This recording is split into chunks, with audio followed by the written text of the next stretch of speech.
Bom, pessoal, bom dia para todo mundo aí. Hoje é a nossa aula do dia 28/11. Então, nós temos que finalizar a nossa matéria do CPC 36. Vocês viram lá que eu postei a atividade lá, né?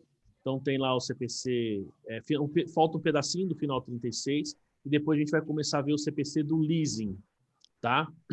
Eu estava olhando lá, pessoal, que a gente só tem mais 3 tópicos para a gente ver aí, fora os gravados, né? Que essa semana eu vou já gravar e já postar para vocês, tá bom? Mas aí eu aviso quando tiver gravado. Faltam, acho que 3 aí para 3 aulas, a gente tem 3 ou 4 para gravar, eles não são tão extensos, tá? Muito bem. Então, na aula passada, pessoal, a gente estava falando sobre o CPC 36, e aí a gente falou sobre, olha só, a gente estava falando primeiro, né? Quando a gente fala aqui, a gente falou de retorno, tá? Então, olha só, veja o que ele fala aqui, ó. Então, só para a gente relembrar, tá? Nós falamos efetivamente que era controle, ou seja, todos os itens que definem o que é controle, certo? Que eles definem lá o que é exatamente controle. E aí, a gente falou de poder. Então, o poder é quando você consegue, então, como se diz, bloquear para que outros tenham aí acesso a esse retorno, né? Assim, digamos, os resultados variáveis, que é o termo que o CPC usa, eu estava tentando lembrar, os resultados variáveis que o CPC usa, tá? Então, você tem o poder de votar, de mandar, vamos falar assim, tá? E, efetivamente, você tem os retornos. Então, lembra que ele falava assim, ó, o investidor está exposto ou tem direito sobre os retornos variáveis, tá? Então, aqui ele vai explicar o que é retorno, né? Ele vai falar todos os itens aí de retorno, ó. E aqui, então, ó, tá? Ele fala de poder e retorno, tá? O que a gente tem aqui em termos de poder e retorno? Bom, pode falar, Solange.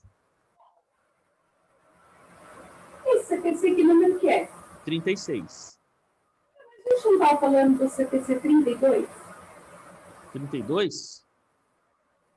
Ano passado foi o CPC, por isso que eu estou me confundindo, eu queria ter anotado. Então, o CPC 2, tributos sobre lucros. O de consolidação... Já foi na outra? Já foi no dia 14 de novembro. Ah, é? Então eu me confundi, porque de manhã eu peguei aqui, eu falei, então me confundi. Então, pera um pouquinho, deixa eu abrir aqui o CPC certo aqui. Então, pera aí. Vamos lá. Então, o 36 nós já finalizamos. Ah, aí sim, hein? Exercício para a gente fazer. E aí, isso mesmo. para corrigir, né? E aí, o sábado ia ser do CPC 32. Você começou na semana passada e aí para continuar hoje. Ah, faltava alguns, só faltava a parte... Ah, a gente começou no quadrinho, não é isso? Que é esse aqui, ó. Vamos lá. Deixa eu...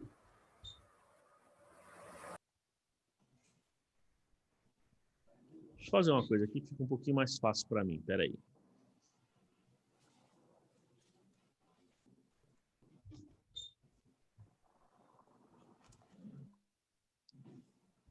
Aí você ficou de adicionar 2 aulas a mais, não foi? Ah, então, é verdade. Não, as aulas a mais sim para a gente falar do LaLur, não é isso? Isso. E falar das adições e exclusões, isso sim, isso eu não me esqueci, não. Então, espera só um pouquinho lá, vamos lá. Bom.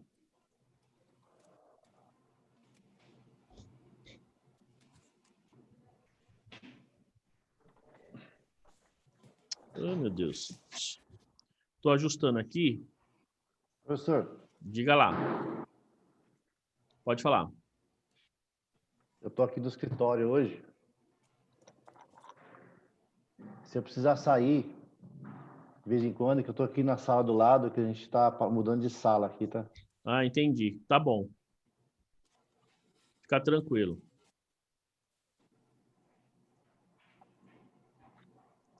Perfeito. Espera aí, eu estou me ajeitando aqui porque a apresentação, duplicar a tela está complicado. Vamos lá. Então tá, então vocês estavam falando para eu estava no slide errado, ó. Nós estávamos falando deste aqui, não é isso? Isso. Isso mesmo. Muito bem, muito bem.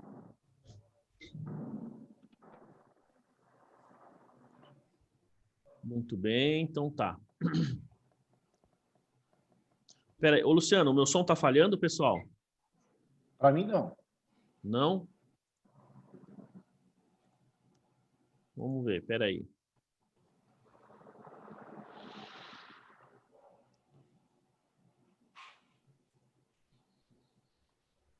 Ah, tá bom. Então tá. Pessoal, tô com algum probleminha aqui que eu não tô conseguindo me ver ali na hora que eu...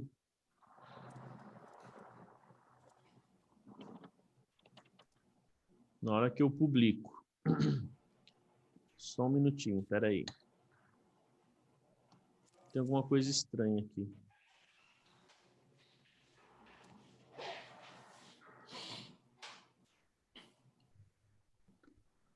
Sabe o que está acontecendo? Eu não vejo mais vocês aqui. Tá bom. Uma porrada de cara feio. Oi? Não, eu devia, na hora que a gente vai lá pro vídeo, deveria aparecer a imagem, porque aí eu sei quando alguém fala, aparece a imagem lá para mim, aí eu consigo saber. Mas engraçado, não estou conseguindo, né? Quando vai lá, a gente tá... Espera aí, deixa eu fazer o seguinte aqui. Espera aí. Estou ajustando aqui, pessoal. Vamos lá, acho que agora vai, hein? O Eduardo tá bravo lá. Oi? O Eduardo tá bravo lá. Eduardo? Corintiano. Deixa eu ver, peraí.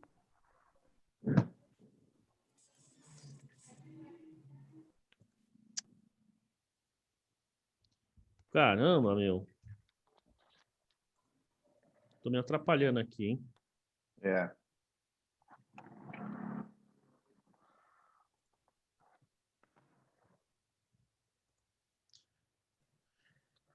Nós estamos mudando para a sala maior. Mas aí no mesmo local onde vocês estavam? Sim, no mesmo andar. É? E... Que lugar que é o seu escritório? Guarulhos. Bem no centro. Bem no centro de Guarulhos? Ah, agora sim, mas eu vocês estão vendo... Agora vocês estão vendo a minha página preta aí, não é? Sim, senhor. Engraçado, vocês deveriam estar olhando... Ah, esta aqui. Ué.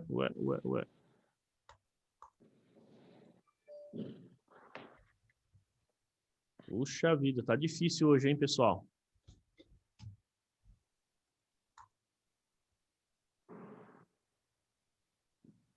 Vamos ver como é que eu consigo... Você quer sair um pouquinho para ver se arruma depois? Não, eu tô... Agora sim, agora foi. Desculpa, pessoal. É porque eu tô com duas telas e isso tá me atrapalhando, mas agora foi. Então, desculpa. Bom, vamos lá, pessoal, para não perder mais tempo. Então, desculpa, Solange, eu tinha me confundido, tá? Eu achei que a gente estava falando, digamos, do CPC 36 e, na verdade, a gente já terminou o CPC 36, né? A gente falta só um pedacinho aqui desse CPC para daí a gente, como a Marta falou, para a gente poder depois falar do LALUR, né? Porque vocês falaram que a maior parte de vocês não trabalham, né? Com LALUR, enfim, tá? Muito bem. Então, vamos adiante aqui, ó. Bom, a gente estava falando, pessoal, olha só, das diferenças temporárias aí, diferenças permanentes, tá? Então, a gente tinha falado até esse quadro aqui, ok? Então, assim, a gente tinha falado que isso aqui, ele gera aí algumas... eu vou retomar a partir daqui, se eu não me engano foi um pouquinho para frente, mas vou retomar a partir daqui. Isso aqui gera um pouquinho de confusão quando a gente está falando aí vamos falar assim, se algo vai gerar um ativo ou um passivo fiscal diferido, tá?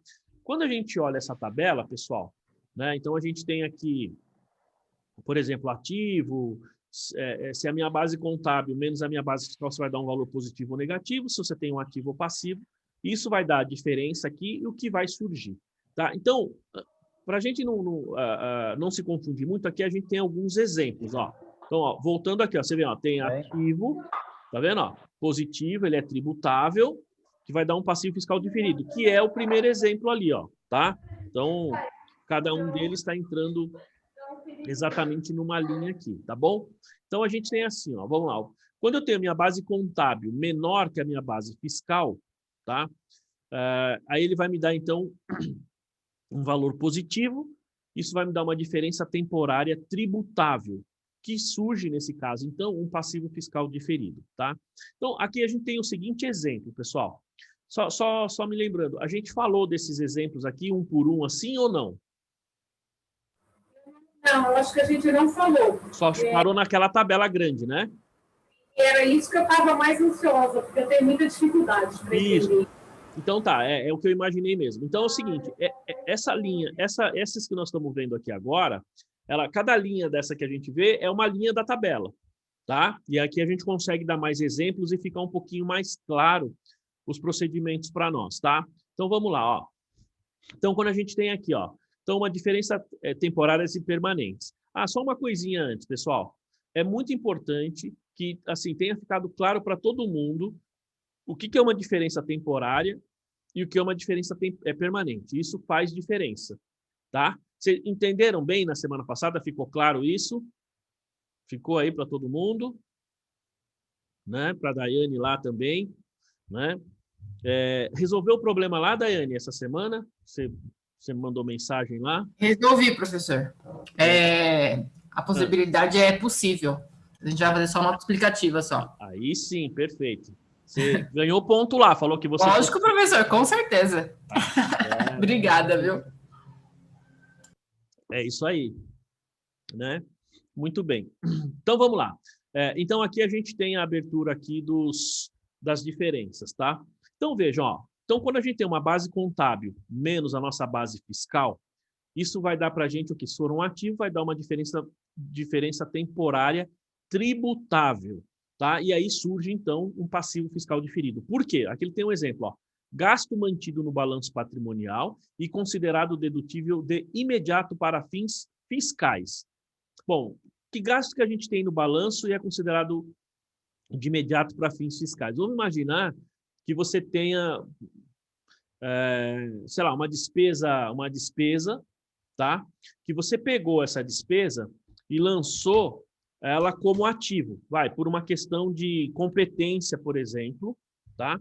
Você lançou essa despesa lá no ativo, então você teve o gasto, a Receita entende que aquele gasto é efetivo, tá? Então, só que assim, contabilmente você não vai lançar para resultado porque você entende que aquilo tem que ser confrontado com a Receita. Mas, vamos dar um exemplo assim, muitas vezes em termos de contratos, talvez a Solange tenha lá na empresa dela, talvez tinha contratos assim, que às vezes você tinha gastos, mas você não reconhecia no resultado por conta do reconhecimento da receita ao longo do tempo. Você não tinha gasto assim? Tem sim, é isso mesmo, porque você tem que apropriar a receita, e não ocorreu, o gasto ocorreu antes da receita, né? Então, nesses casos, o que acontece? Qual que é a sua base contábil? É o valor que você lançou no ativo, tá certo? Qual que é a sua base fiscal? Nesse caso vai ser zero. Por quê? Quer dizer, zero não. A sua base fiscal vai ser o valor total que você lançou lá como ativo. Por quê? Muitas vezes a Receita fala assim, não, essa despesa aqui você teve, você já lançou essa despesa, então você pode abater no fisco. Só que, contabilmente, ela está no ativo, como se fosse uma espécie de despesa antecipada ou de valores a classificar, não classificar, né? Valores a reconhecer, digamos assim. A gente usa muito isso numa conta chamada WIP, né? Work in Progress, ou muitas vezes em construção tem muita gente que usa a conta CIP, Construction in Progress, né? Então você coloca essa conta no ativo e ali você tem a diferença do custo efetivo e do custo que você reconhece. Então, você vai lançar lá. Na hora que você lança isso lá, o que você tem? Você tem o valor do ativo, digamos assim, que está lançado lá, tá? E aí a gente tem assim, ó, então vamos lá, ó.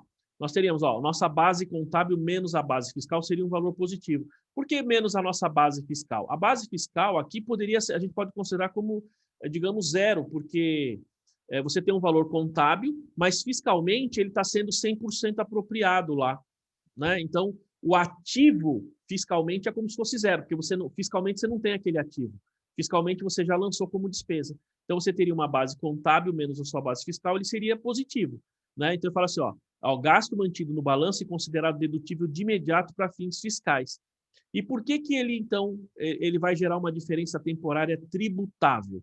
Veja só, hoje, neste momento, a Receita diz assim, ó, então você teve uma despesa de 1.000, tá? Essa despesa, contabilmente, ainda não incorreu, porque você vai esperar de acordo com o confronto com a Receita, mas eu, Receita Federal, entendo que esse valor ele é dedutível, porque é uma despesa que incorreu, certo? A gente pode pensar no seguinte, ó, imagina que você tem um gasto com funcionário, vamos imaginar o seguinte, você teve... imagina assim, você teve um funcionário que trabalhou para você, tá? O funcionário já trabalhou, ele já prestou serviço, tá? Só que, veja só, você ainda não conseguiu finalizar e confrontar a receita com o seu cliente, mas ele já prestou aquele serviço. Então, você contabilmente faz o quê? Vai pegar aquela despesa com salário e lançar no ativo dentro do custo do projeto que ainda está incorrendo lá no seu ativo, tá? Só que o fisco fala, esse custo, ele é devido. Por quê? Porque já incorreu, você pode abater. Então, você vai lá no LALUR, o que você vai fazer? Lá no LALUR, você vai pegar aquele valor e vai lançar como despesa. Você vai excluir. É uma despesa que você faz a exclusão, correto? Uma vez que você fez essa exclusão, então, fiscalmente, você abateu. Então, sua base fiscal é zero naquele momento, porque a gente está falando de base fiscal e base contábil que está no ativo, né? Então, você abateu aquele valor. Contabilmente, você vai abater quando? No futuro. Vai abater no futuro? Muito bem. Então, quando você abater no futuro, por que é uma diferença temporária tributável?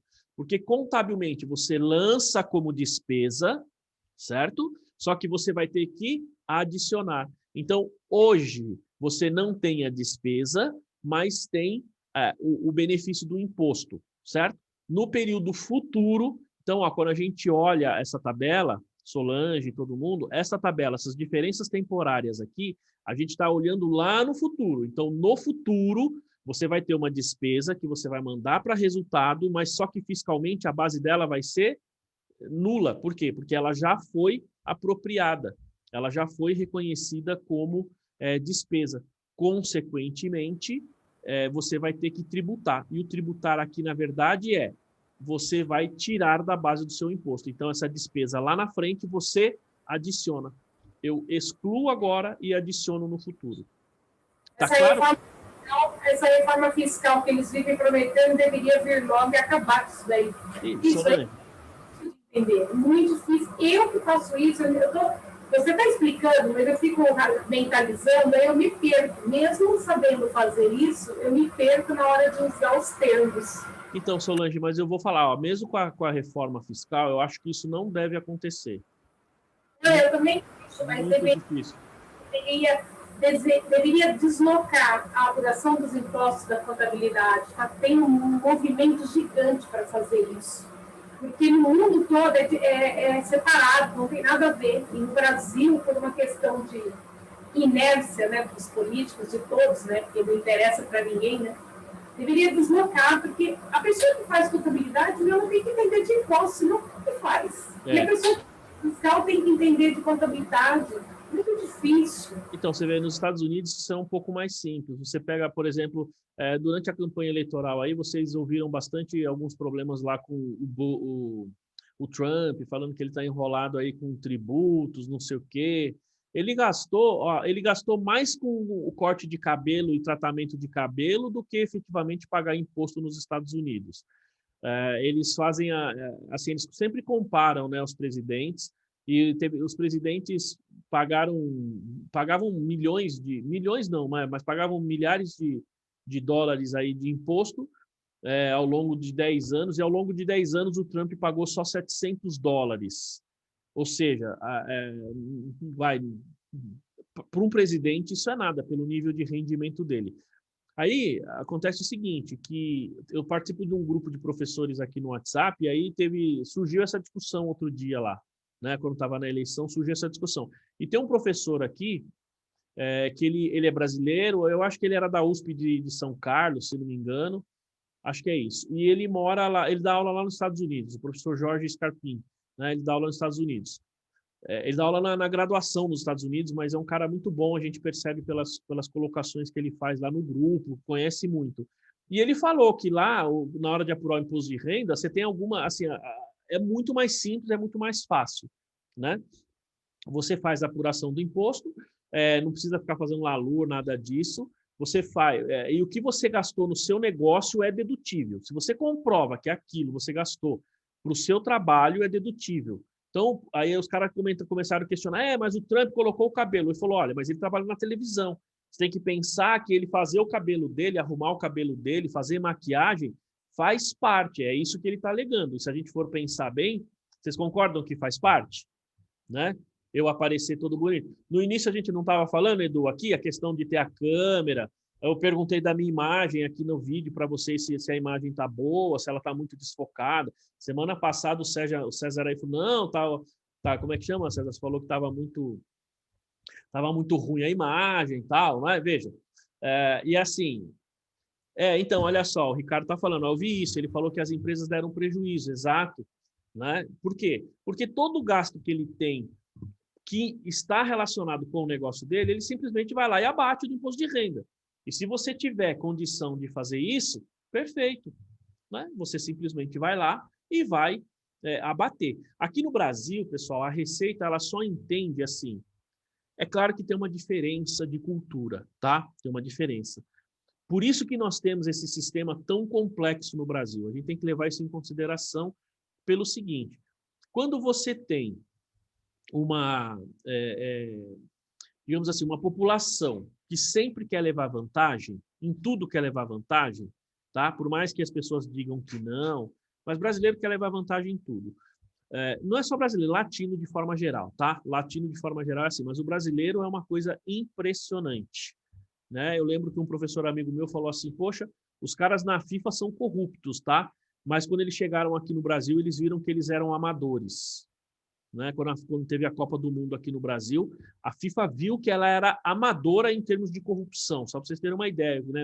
Quando o professor fez esse comentário. Porque, assim, aqui é uma coisa impressionante. Por isso, na minha opinião, é que a Receita dificulta tanto a nossa vida. Tá? Então, por exemplo, vocês acham que uma empresa vai fazer uma provisão, vai reconhecer uma provisão pura e simplesmente para mostrar o negócio correto no balanço, ou ela vai fazer isso para bater imposto? Certo? Enquanto que nos Estados Unidos, fala, Solange. Eles vão fazer para bater o imposto, né? Enquanto que nos Estados Unidos, o pessoal, claro, ninguém gosta de pagar imposto, mas as pessoas fazem o que é certo. Por quê? Primeiro, é uma questão, digamos, não que eles são mais corretos do que nós, porque se tiver oportunidade, as pessoas vão se desviar. Mas acontece o seguinte, que eles já estão tão acostumados com a lei e sabem que se eles pisarem fora da linha, eles podem ser presos, então isso já vem desde criança, entendeu? Coisa simples aqui, como nós temos no Brasil, furar fila, sabe? Você passar no farol vermelho, esse tipo de coisa para o brasileiro, isso é besteira, mas para o americano não, né? Eu nunca me esqueço, para os Estados Unidos é assim, primeira vez que eu fui, né, que eu aluguei um carro, falaram, o negócio é o seguinte, se tiver uma placa, eu li bastante antes também, né, sou bastante curioso, fui ler como é que era, falou assim, se tiver uma placa, pare, pode não vir nenhum pedestre, nenhum carro, nada, mas você tem que chegar ali, parar, e aí você continua. Porque se tiver uma placa, pare, e você não parar, mesmo que não tenha ninguém, você vai ser multado se tiver um policial. Né? Aqui no Brasil, você tem a placa pare, você tem faixa de pedestre, os caras não querem nem saber, eles vêm por cima, ataca o carro, entra com tudo, não quer nem saber. Então, é uma questão de cultura, Solange. Então, mesmo nessa reforma que provavelmente deva acontecer, eu acho que dificilmente esse processo deve mudar. Porque o brasileiro é sacana. né? Inclusive os políticos, porque os caras eles querem arrecadar mais, eles não querem facilitar a vida, certo? Você tem um gasto enorme para manter os 3 poderes, coisa que não precisa. Por exemplo, o Supremo Tribunal Federal, não sei se vocês já repararam, quando começa a sessão, eles vão sentar na cadeira, tem um cidadão que está lá, ele é pago só para servir cafezinho para o ministro e empurrar a cadeira para o cara sentar e puxar a cadeira quando o cara vai levantar. Já viram isso? É um absurdo. É um verdadeiro absurdo. Mas o Brasil tem dessas coisas, né? Enfim. E aí as pessoas ficam discutindo muitas vezes assuntos que não têm absolutamente nada a ver, né? Assuntos sérios, né? Como o rapaz que foi espancado até outro dia. Eu lembrei da Daiane, que a gente teve aquela conversa aqui sobre racismo, tal, não sei o quê. E aí aconteceu do cara negro lá ser espancado. Esse tipo de coisa que deveria ser, digamos assim, importante numa discussão, os caras ficam discutindo o sexo dos anjos, que não agrega absolutamente nada para ninguém, né? Enfim, mas esse é o retrato do Brasil. E por isso dessas dificuldades, tá? Por isso que a gente tem essas, digamos, dificuldades nesse processo todo tributário, tá? O ICMS, então, é uma coisa impressionante a dificuldade. ICMS é muito difícil, tá? IPI é complicado, mas ICMS, o simples que era simples já não é mais simples. O simples é tão complexo que é difícil, né? Eu tenho uma amiga minha que é da área fiscal, ela fala que de simples não tem nada. No começo era, viu, Marta? Mas hoje não é mais, não. Hoje Professor, só um gancho nesse simples aí. Essa multa que a empresa que eu trabalho recebeu foi por causa de uma diferença de alíquota de IPI de produtos, porque o creme que você passa no corpo, ela faz cosméticos, né? O creme que você passa no corpo é uma alíquota. Se esse creme servir como perfume, é outra alíquota. Então assim, é muito entendimento. Ah, mas esse creme eu desodorizo minha pele, eu perfumo minha pele, não é um creme hidratante. Nossa, é muito complexo. Exato. Posso citar esse caso, Daiane, para os alunos? Sim, claro. A Daiane me procurou essa semana que teve um cliente dela lá, teve uma autuação. E vocês ouviram ela falando, ou seja, é uma empresa de cosméticos, então teve uma diferença de alíquota do IPI. E essa diferença de alíquota surgiu como?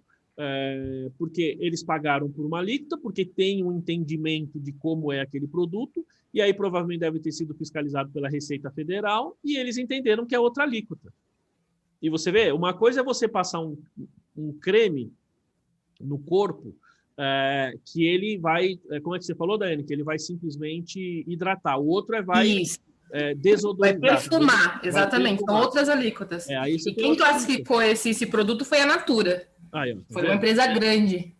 É a Natura que é a primeira da cadeia lá. Então, agora é o seguinte, fala o valor da autuação aí, Daiane. Foram 28 milhões. 28 milhões. Tá vendo? Então, vocês vejam, pessoal, que por um entendimento, tá? Por um entendimento, às vezes se acaba tomando uma multa aí milionária, tá? E os caras não querem saber. Os caras simplesmente não querem saber. É lógico que, principalmente o fiscal, ele vai chegar, ele vai puxar a sardinha para o lado dele, ele vai falar, não, isso aí você passa, fica cheirosinho, né? É lógico, você não vai fazer um creme para hidratar a sua pele, tá certo? Para você ficar fedido, para você ficar fedorento, né? Ninguém vai fazer isso. Lógico que você vai fazer, mas quer ficar cheiroso, não é verdade? Mas aí vem o fiscal e fala, não, isso aí é outra alíquota, então você tem que pagar outro imposto.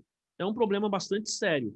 Então, essa dificuldade que a gente tem em termos de classificação e no imposto de renda também, Solange, é difícil, tá? Vou dar um exemplo para vocês, despesa com refeição, por exemplo, do sócio. Se o sócio da empresa, o gerente, o diretor, o presidente, vai almoçar com um cliente, essa despesa é dedutível para fins de imposto de renda ou não? Eu lanço para dedutivo. Depende do assunto da reunião. Eu entendo como dedutível. Né? A Solange vai falar que não. Fala, Solange. A Luciana falou depende. E se o cara tem uma refeição nos padrões normais... Sim, concordo. Sim. Mas aí vai no lugar mais caro de São Paulo e gasta uma refeição R$ 1.500, aí eu não entendo que é dedutível. Depende, né, Solange? Mesmo assim, depende. Oi? Realidade, né? Você quer fazer o que você quer com o dinheiro, mas aquilo se tiver ou não tiver, não dá para ter certeza que o negócio ia ser fechado ou não, entendeu? Então, depende. Eu falo assim, pelo seguinte, vamos lá. Você é presidente de uma, sei lá, de uma grande empresa, você está fechando um governo com você está fechando um contrato com o governo do estado que vai render, sei lá, não sei quantos bilhões para a empresa. Então, acho que vale a pena você levar o governador para almoçar, ele, a equipe, se for o caso, ou o representante, o secretário, sei lá, para almoçar num restaurante de R$1.500. Você entende? Mas justifica, você está falando de contratos de milhões. Tá certo? Agora, eu não vou fazer um contrato simples, pequeno, porque assim, é interessante, ó, a legislação diz que refeição dos sócios é indedutível, a não ser que você consiga comprovar a necessidade. E uma outra coisa que vocês falaram, a questão dos valores, eles têm que ser valores dentro da normalidade, né? Eu já vi casos de a pessoa ir almoçar e comprar um vinho numa refeição, o vinho custava R$300 mil, né? Então, isso é, claro, claramente indedutível. Eu vou fechar um contrato, sei lá, de R$10 mil, vou levar uma pessoa para almoçar num restaurante que eu vou gastar 3 mil. Pô, você está gastando 30% do seu contrato numa refeição? Não dá. Você entende? Mas só para vocês verem que, assim, tudo depende, como a Luciana falou, né? O meu apelido é depende. Depende. Nesse caso, tudo depende. Se você for olhar a legislação, ele vai falar assim, viagem de sócio para a Flórida, principalmente nos meses de janeiro e fevereiro, dezembro, janeiro e fevereiro, é indedutível. Tá? Aí você tem uma convenção lá fora, na Flórida, né? Sei lá, perto da Disney, tá certo? Você levou sua família e o fisco pode achar que é indedutível. E tem situações que você pode até apresentar a documentação e ele ainda assim vai achar que é indedutível. É que nós temos um problema quando a gente fala de legislação. O Edu que fez aí, está fazendo, acho que legislação tributária, né, Edu, que terminou. Eu não sei quem que deu lá imposto de renda para vocês e contribuição social, mas é assim. O ônus da prova, no caso tributário, cabe ao contribuinte e não ao governo. É diferente no processo crime. Quando você tem um processo crime, né, então cabe digamos assim, a vítima comprovar.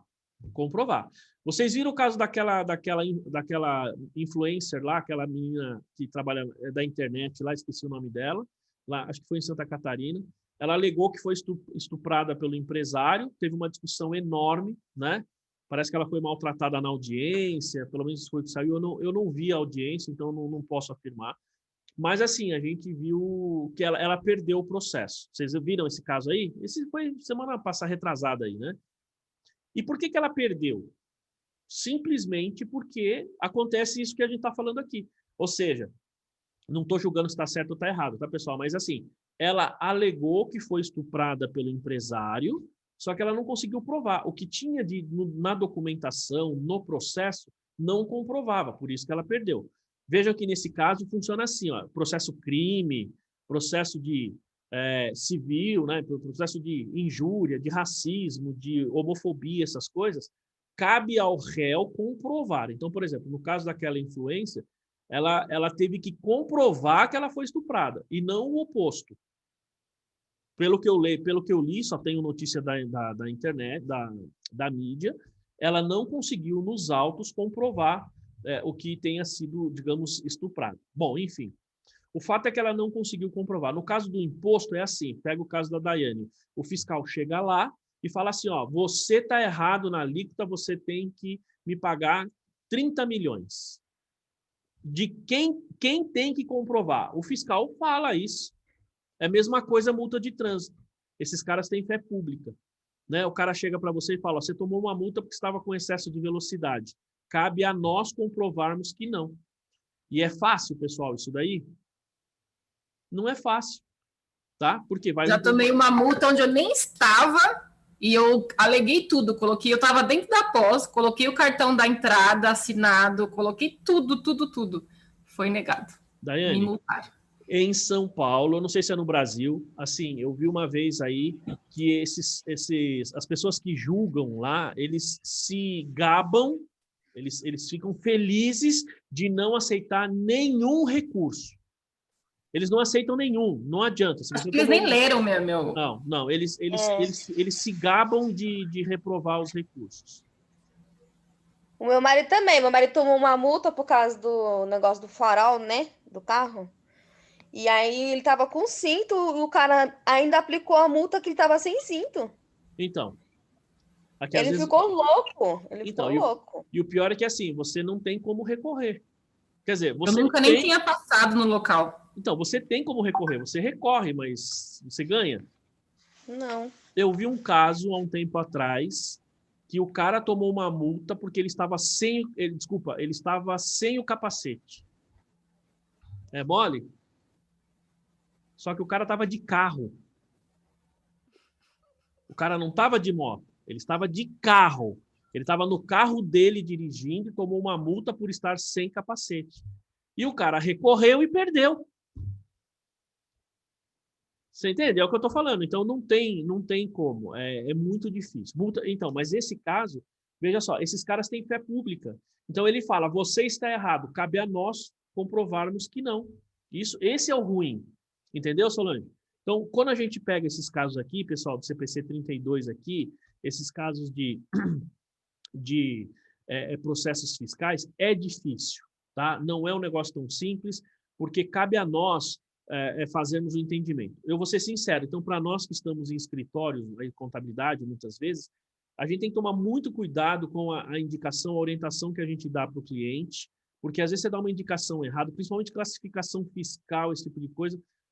Às vezes eu tenho um cliente aqui que me liga, faz uma pergunta muito simples, de código. Eu falo, eu vou pesquisar. Eu gasto um tempão pesquisando, tá? Às vezes eu dou resposta 2, 3 dias depois, porque eu preciso esgotar, até todas as minhas possibilidades para ter certeza daquele código. E nem sempre a gente consegue chegar no código, digamos assim, que seria o mais adequado. É um problema muito sério. Porque um desse código, você viu, gera uma multa de 30 milhões. Né? Complicado. Muito bem. Então, vamos lá, pessoal. Vamos voltando aqui, ó. Então, queria dar bom dia à Lilian aí, Lilian, que entrou agora. Tudo bem com você? Bom dia. Ô, Lilian, eu falei no comecinho, você me falou a aula do dia 17, está lá dia 17 do 10 ou 17 do 11? 17 do 10. É a aula 17 do 11. 17 do 10, eu acho que nós não tivemos aula, né? Não, acho que tivemos. Tivemos? Que então... foi a primeira aula que eu perdi. Então eu acho que eu devo ter confundido a data, tá? Eu vou na hora do intervalo. Não tem problema. Eu só vou confirmar, mas ela tá lá. Eu só tenho a data errada, tá? Ah, tá. Devo estar com a data errada, mas vamos lá. Pessoal, então esse exemplo aqui ficou claro? Ficou esse aqui? Beleza, vamos para o próximo aqui então, ó. Então, a gente tem aqui agora o oposto, tá? Quando você tem aqui um ativo cuja base contábil menos a base fiscal te dá um valor negativo, tá? Ou seja, a sua base contábil é menor que a sua base fiscal, tá? Então, o tipo de diferença temporária ela vai ser dedutível e aí surge um ativo fiscal diferido. Só lembrando que essas duas tabelas do canto aqui, pessoal, tipo de diferença temporária e surge aqui um ativo fiscal diferido, nós estamos olhando para o futuro, tá? Nós estamos olhando lá na frente. Então, o que você tem? Você tem um gasto que é registrado de imediato na DRE, ou seja, no resultado. Então, sua base contábil, digamos assim, ela vai ser 0, e a sua base fiscal é o valor inteiro que você tem. Então, 0 menos sua base fiscal vai te dar um valor negativo. Então, ó, você registrou de imediato na DRE, só que é considerado dedutível somente em ano subsequente, tá? Então, como é que a gente pode pensar que você tem um ativo, digamos, um gasto que você considerou na DRE de imediato? Alguém tem um exemplo aí, pessoal? Algo que nós lançamos direto na DRE, mas o fisco... por exemplo, o fisco também trabalha com competência, certo? O fisco também trabalha com regime de competência. Bom, então, e ele deixa muito claro isso na lei, no próprio regulamento do imposto de renda. Então, imagina a seguinte situação. Você chegou lá, e pegou uma determinada despesa e, assim, por exemplo, vou pegar aqui um valor baixo, tá? Um valor, quer dizer, baixo sim, depende, né? Mas, por exemplo, você pegou o IPTU de uma empresa, certo? O IPTU a gente tem que reconhecer ele por competência, não tem que reconhecer por competência? Vamos supor que você pagou ele de uma única vez. Eu posso lançar ele 100% para resultado de uma única vez? Ele seria dedutível ou não? O que vocês acham? Acho que não. Acha que não. Quem mais aí? Também acho que não. Oi? Também acho que não. Tem que reconhecer De acordo com a mensalmente. competência, exatamente. Então, se você reconhece de uma vez, o fisco pode entender, está dentro do período, está dentro do exercício. Claro que tem algumas considerações. Vamos lá, você está num regime de estimativa, então o seu imposto é no final do ano, teoricamente, tá? Você tem balanço de suspensão. Ele pode até entender, tá tudo bem, de repente, outra, vai levar em consideração a materialidade, tem uma série de fatores. Mas vamos imaginar o seguinte, que é um valor alto, você paga por trimestre e você lança 100% no primeiro trimestre. E aí? O que o fisco vai falar? Ele vai falar, não, peraí, isso aí está errado. Você não pode lançar de uma vez só, porque está lançando aqui uma despesa, mas ela está fora da competência, porque é mês a mês, é dividido em 12 meses, então você tem que lançar por mês. Então, percebam, nesse caso, o que eu fiz? Ó, vou voltar na tabelinha, ó, nós cairíamos aqui. Ó. Então, gasto registrado de imediato na DRE, mas o fisco entende que é dedutível somente no ano seguinte. Então, se você lançou alguma coisa na sua DRE, tá? Ou, até vou voltar no exemplo anterior que a gente viu. Então, imagine o seguinte, você tem um determinado gasto, isso acontece muito na questão de projeto, tá? Eu falo projeto porque a Solange tem isso, eu já tive isso na empresa que eu era controller, a gente tinha muito essa situação. Você tem, por exemplo, os gastos, a gente já falou aqui do reconhecimento da receita. Então, você vai reconhecer a receita, não é o mesmo que você emite de nota. Então, você tem diferenças entre o que você fatura efetivamente e o que você reconhece de receita. Isso é algo comum. O mesmo acontece com o custo, certo? Daquele projeto. Tem projeto que você, às vezes, reconhece uma despesa maior do que efetivamente incorreu não, né? Do que efetivamente você pagou, e às vezes você reconhece uma despesa menor do que efetivamente você pagou. Essa diferença você vai controlando numa conta lá no ativo, que você vai confrontar a receita e a despesa lá no ativo, e na competência você vai mandando para resultado. Então, aqui, nós poderíamos ter, exatamente como nós falamos no exemplo anterior, você ter lá ó, algo que via projeto, via confronto de receita e despesa, você, pumba, mandou para DRE, mandou para resultado, mas o fisco fala, não, isso aqui eu não aceito. Tá? Então, o que você vai fazer? Neste momento, veja, o que acontece, ó, neste momento, eu lancei como despesa. Então, neste momento, eu pago imposto, certo? Nesse momento, eu paguei o imposto, correto? Por quê? Eu lancei como despesa e eu adiciono no valor, perfeito? Paguei o imposto agora, não é? Quando chegar no período seguinte, o que eu vou fazer? Aí o fisco fala, não, agora você pode lançar como despesa. Contabilmente, já foi para a despesa. Fiscalmente, o que eu vou fazer? Eu vou tirar lá no meu LALUR, eu vou fazer a minha exclusão. Percebe? Então, quando eu fizer essa exclusão, o que acontece? Eu terei aí, nesse caso, um crédito tributário. Vocês concordam? Ficou claro? Então, quando você pega aqui, ó, por isso que ele fala, ó, quando você tem uma base contábil, menos a sua base fiscal, der um valor for ativo, der um valor negativo, ele é dedutível. Dedutível quando? No futuro, porque hoje você está pagando imposto com relação a essa despesa. Tá claro, gente? Tudo bem? Beleza. Tá ficando mais claro, Solange?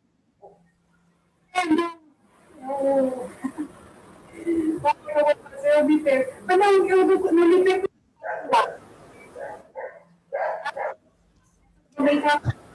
O microfone de vocês está falhando, então você fala um pouco, aparece, some, aparece. Eu não sei, aí tu não descobriu o que é. Eu só tenho um pouco de dificuldade na nomenclatura. É um ativo. Para mim é muito claro. Quando eu falo no número, eu consigo entender. Mas quando eu vou falar sobre isso, eu tenho uma dificuldade. Eu não sei por quê. Acho que é um bloqueio. É assim, a questão de treinar a nomenclatura. É a mesma coisa quando a gente fica falando tudo que é provisão. Provisão de férias, provisão para 13º. Demora um pouquinho, né? A gente precisa treinar isso aí. Isso é treino, né? Bom, vamos para o próximo. Professor, rapidinho. Essa parte de controle do ativo, no caso de ativo, eu preciso, quando eu tenho uma depreciação separada, diferente, de exclusão, inclusão, adição, eu preciso separar em contas no ativo? Não, separar não. Não, né? Eu entendo que não. Você fala que ter uma subconta diferente Isso, lá. colocar subcontas. Não, você precisa, assim, ter controle. O controle significa dentro do sistema ou ter uma planilha de Excel, qualquer coisa do tipo, e ter o controle que tem que bater com a sua parte B no valor. Tá? Esse caso não precisa de subconta. A lei, acho que 12.973, e o próprio regulamento de imposto de renda, que ele foi atualizado, ele fala essas contas que você teria esses ajustes. Por exemplo, valor justo, né? Você tem valor justo, ajuste a valor presente. Então, ele fala para você ter subcontas específicas, mas nesses casos, a legislação ela fala, para esse caso, você tem que ter uma subconta. No caso de diferença de depreciação, não. Tá? Não há necessidade. É importante essa sua pergunta, Daiane, porque muitas vezes tem muita gente que fica assim, você tem que fazer o ajuste, tem que ter uma subconta. Não, eu estou perguntando porque o meu gerente falou isso. Eu falei, eu não sei disso não, eu nunca vi, né? Aí ele falou, não, pela legislação tem que colocar. Eu falei, eu vou perguntar só para confrontar. Não tem. Não tem. São algumas contas que você tem que fazer. Você tem que fazer. Tá? Senão, imagina, toda conta que você tenha é uma diferença temporária ou permanente, você vai ter que abrir uma subconta. Não é assim. Fala, Solange. O que a Daiane falou, que o gerente dela falou que tem que ter. Olha, esse é o argumento que todos que nos conhecem falam, não, está na legislação. Eu falei, então me dá o fundamento para eu estudar e aplicar, porque eu não estou sabendo. Porque, olha, assim, o cara fala, você pergunta, então você me ajuda aí, me dá um fundamento, porque aí você desmonta o cara, entendeu? A minha irmã, eu falei para ela tudo que ela tinha que fazer e falar. Aí eu fui falar com a chefe dela, ela falou um monte de coisa nada a ver. Eu falei, fala para ela demonstrar onde que tá, cadê o fundamento? Porque eu acho que esse é o problema do pessoal, né? Não ensina, a pessoa estuda para fazer certo, né? Vai lá trabalhar, fazer certinho, porque tá lá por trás eu ensinando ela. E eu tô ensinando certo, porque eu só sei fazer certo. Não adianta me pedir para fazer errado. Primeiro que eu não faço, e segundo que eu não sei fazer errado. Aí a mulher pegou e falou para ela que não era isso e ficou até tirou o barato da cara dela. Eu falei, gente, que absurdo. Eu vou lá bater nessa mulher. Vou lá na sua firma bater nessa mulher. Então, o problema, Solange, é que às vezes é difícil você argumentar. Mas a Solange tem razão daí. Então o cara fala, o que o gerente falou, tá? Então, quando é assim, eu falo, você me mostra a base legal para eu analisar, porque não adianta você falar. Às vezes fala assim, aí você fala, é pro meu aprendizado, é pro meu desenvolvimento. Então, eu preciso ver a base legal. Porque muita gente fala. Muita gente fala. Tem que fazer. Tá, mas... Ele vai responder mal para ela, né? Se ela falar isso, ele vai responder mal. Aí, sabe o que eu faço? Meu chefe fazia isso. Dessa empresa que eu trabalhava, quando eu entrei, eu não entendia nada. Ele era mal criado. E aí, eu respondi, ele era mal criado. Mas se você não me explicar, eu vou saber. Não vou aplicar, nós vamos continuar brigando. Falei para ele. E ele fez, ele começou a fazer, aí foi a hora que eu comecei a me dar conta, e aí eu aprendi bastante coisa. Ele ia lá, pegava aquele monte de livro, lá, os três volumes do regulamento, e falou, vamos lá, ia para a sala dele e a gente lia lá, e ele aprendia, eu aprendia, e ele sabia mais, provavelmente, naquela época, né? Mas ele vai te responder mal, e você fala isso, vou pegar lá o volume lá, vamos sentar junto, vamos resolver. E você vai desmontar o cara, eu quero ver ele falar pra você. E hoje tem uma facilidade, né, Solange? Porque hoje você coloca no Google e você acha com facilidade. Gente, uma coisa muito importante dentro disso que a Solange está falando é o entendimento da legislação. Porque, assim, às vezes a gente lê e não consegue entender. Então, primeiro, vocês têm que saber duas coisas, pessoal, tá? É fundamental para todos vocês, o que eu sempre falo. Nós estamos fazendo um curso de pós aqui, tá? Eu já estou começando a sentir, uma boa parte de vocês vão me deixar aí daqui algumas semanas, não, um mês e meio mais ou menos, né? Que nós vamos ter aula em janeiro aí para finalizar alguns itens aí, provavelmente, né? Uma ou duas aulas lá que seja, mas assim. Mas o mais importante, o que eu acho que quando vocês terminarem e deixarem o curso, que vocês têm que saber é o seguinte. Primeiro, nunca, jamais, em tempo algum, a gente podia fazer um curso de 1 ano e meio que vocês sairiam daqui sabendo absolutamente tudo. Não dá, tá? Isso eu já sei, não dá. Primeira coisa. Segunda coisa, o mais importante... Aí outra, a segunda coisa é que as normas mudam, tá certo? Então, aquilo que eu falei, em janeiro, pode ser que em janeiro agora já seja diferente, né? Então, isso nos leva ao seguinte, que nós temos que estudar constantemente, tá? E o mais importante é vocês saberem o seguinte, o professor falou, né? Algum colega comentou lá, eu vi na norma, eu ouvi um exercício. Então, você saber onde buscar. Isso é o mais importante, tá? Porque a gente nunca vai saber tudo, mas você tem que saber onde buscar, você tem que saber onde encontrar, né? A gente vê muito pastor aí, às vezes, falando as coisas, tal, né? E pastor sério, ele fala assim, ó, quando a pessoa falar alguma coisa para você, vai na Bíblia e pesquisa da palavra de Deus. Porque a gente vê pastor aí falando e não sei o quê, mas a gente tem que tomar cuidado, porque muitas vezes o cara está falando da cabeça dele, né?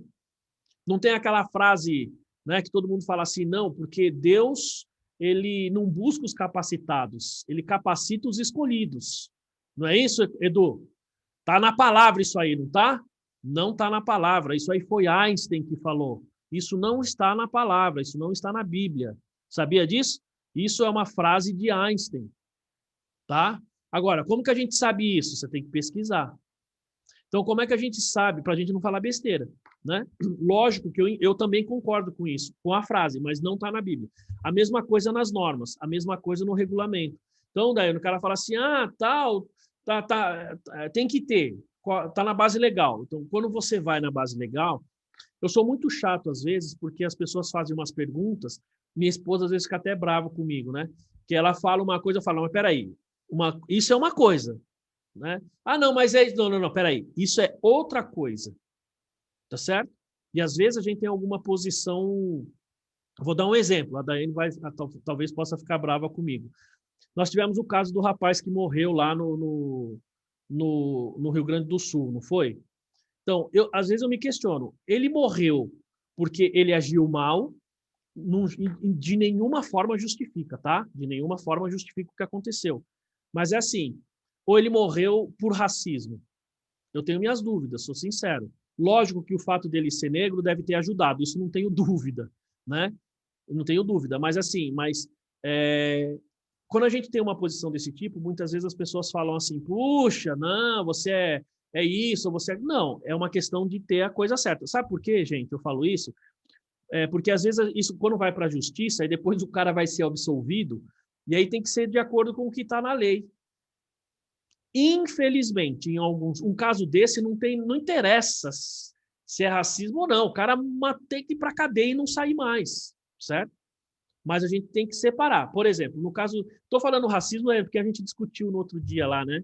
É assim, uma coisa é racismo, outra coisa é injúria racial. Então, esse é um outro ponto que é difícil separar um do outro, né? Quando é racismo, é se eu pegar uma pessoa negra e ofender a pessoa diretamente. Isso é racismo. Injúria racial é quando eu, como é que se diz? Ofendo a raça como um todo. Tem uma diferença. A pena, acho que para injúria, acho que é maior do que a pena para racismo, se eu não estou enganado. Isso eu não tenho certeza. Contrário. É o contrário? O racismo é maior a pena, né? Do que para injúria, não é isso? Então, mas às vezes você está fazendo uma coisa, a gente tem uma expectativa com relação à justiça, com relação à legislação de forma geral, até o caso da autuação, né? Fala assim, puxa, mas está certo esse ponto. Aí você vai ver, não é aquilo, porque tem um outro enquadramento. Então, quando acontece esses casos, aí, do tipo, tem que ter, aí eu concordo com a Solange, tá? Me mostra o embasamento, tá? Eu sou chato, porque às vezes as pessoas falam assim, é assim, eu falo, depende, é assim se tiver A, se tiver B, é outra coisa, né? Isso acontece, né? Puxa, tem gente que às vezes não concorda muito com algumas posições, e aí eu estou falando posições até de classificação contábil, de classificação tributária, de aplicação de norma, tal, porque eu só digo, mas isso, mudou a vírgula, muda o entendimento, né? Acontece isso? Claro que acontece. E o mais importante, pessoal, que eu gostaria que vocês tivessem quando saíssem do curso, primeiro, se gostaram do curso, indicar para os amigos. Se não gostaram do curso, indicar para os inimigos, né? Mas o mais importante... Certo, Marta? Tamo junto, fala aí.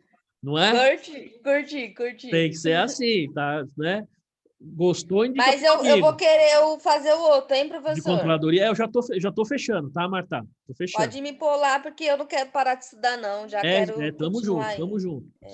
Legal, ótimo. E assim, não, o que eu tava, essa foi uma brincadeira, né? Para descontrair. O que eu acho mais importante de vocês, ao terminarem o curso, é saber onde e como pesquisar, as normas, tá? Saber onde e como pesquisar.